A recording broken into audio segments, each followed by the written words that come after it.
സൊസൈറ്റിയുടെ മുമ്പിൽ സജിന ഒരു വോയിസ് റെക്കോർഡ് കൊണ്ടുവന്നായിരുന്നു.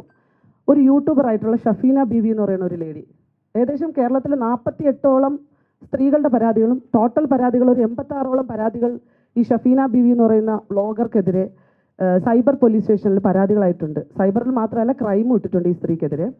ഈ സ്ത്രീ കേരളത്തിലെ ഒട്ടുമിക്ക മനുഷ്യരെയും പബ്ലിക് ഫിഗർ ആയിട്ടുള്ള ആരെ കിട്ടിയാലും വളരെ വൃത്തികെട്ട രീതിയിൽ അവരുടെ വീട്ടുകാരെ ചേർത്ത് തെറി വിളിച്ചുകൊണ്ട് മാത്രമാണ് ഇവർ സോഷ്യൽ മീഡിയയിൽ എല്ലാ പ്രസൻറ്റും നടത്തുന്നത്.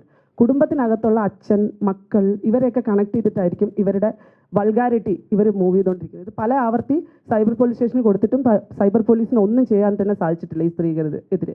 സൈബർ ലോകൾ ശക്തമല്ലാത്തതിൻ്റെ കാരണം കൊണ്ട് മാത്രമാണ് ഇങ്ങനൊരു സംഭവം നടക്കുന്നത്. ഈ സൊസൈറ്റിക്ക് മുമ്പിൽ സജിന കൊണ്ടുവന്ന ആ വോയിസ് റെക്കോർഡ് ഒരു മൈനറായിട്ടുള്ള 17 വയസ്സ് ആയിട്ടുള്ള ഒരു കുട്ടിയുടെ വോയിസ് റെക്കോർഡായിരുന്നു. ആ കുട്ടിക്ക് അബ്യൂസ് നേരിട്ടു എന്ന് പറഞ്ഞ് അവരുടെ ഭർത്താവിനെതിരെയുള്ള അലിഗേഷനുമായി ബന്ധപ്പെട്ടിട്ടാണ് അവർ ആ വോയിസ് പബ്ലിഷ് ചെയ്തത്.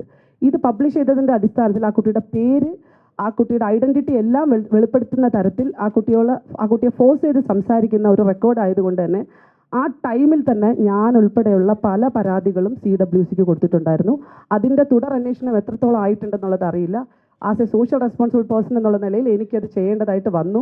പ്രത്യേകിച്ച് എൻ്റെ വിഷയങ്ങളും കൂടെ നടക്കുന്ന സാഹചര്യത്തിൽ ഇത് പലതരത്തിലും നമുക്കെതിരെയും അലിഗേഷനായിട്ട് വരാനുള്ള സാധ്യത ഉള്ളത് കൊണ്ടിട്ടാണ് ഈ ഒരു വിഷയത്തെ പറ്റിയിട്ട് ഞാൻ ഇതാക്കിയത്. ഇന്ന് ഞാനിവിടെ എൻ്റെ നിരപരാധിത്വം തെളിയിക്കുന്നതിനോടൊപ്പം തന്നെ ഞാൻ ഇവിടെ വന്ന് പൈസ കൊടുത്ത് ഞാനിവിടെ വന്ന് ഇരിക്കുന്ന എന്തിനെന്ന് വെച്ച് കഴിഞ്ഞാൽ നാളെ ഒരു തരത്തിലും കള്ളപ്പരാതികളും കള്ള അലിഗേഷനുമായിട്ട് അല്ലെങ്കിൽ കള്ളത്തരത്തിലൂടെ മൂവ് ചെയ്യുന്ന ഒരു കാര്യത്തിനെ പറ്റിയിട്ടും പെട്ടെന്ന് ആലോചിച്ച് പേടിക്കാതെ സധൈര്യം മുന്നോട്ട് വന്ന് നമ്മൾ തെറ്റ് ചെയ്തിട്ടില്ല എന്ന് ഉറപ്പുണ്ടെന്നുണ്ടെങ്കിൽ നമ്മളുടെ നിരപരാധിത്വം നമ്മൾ തെളിയിച്ച് തന്നെ ഇവിടെ നിന്ന് പോകണം.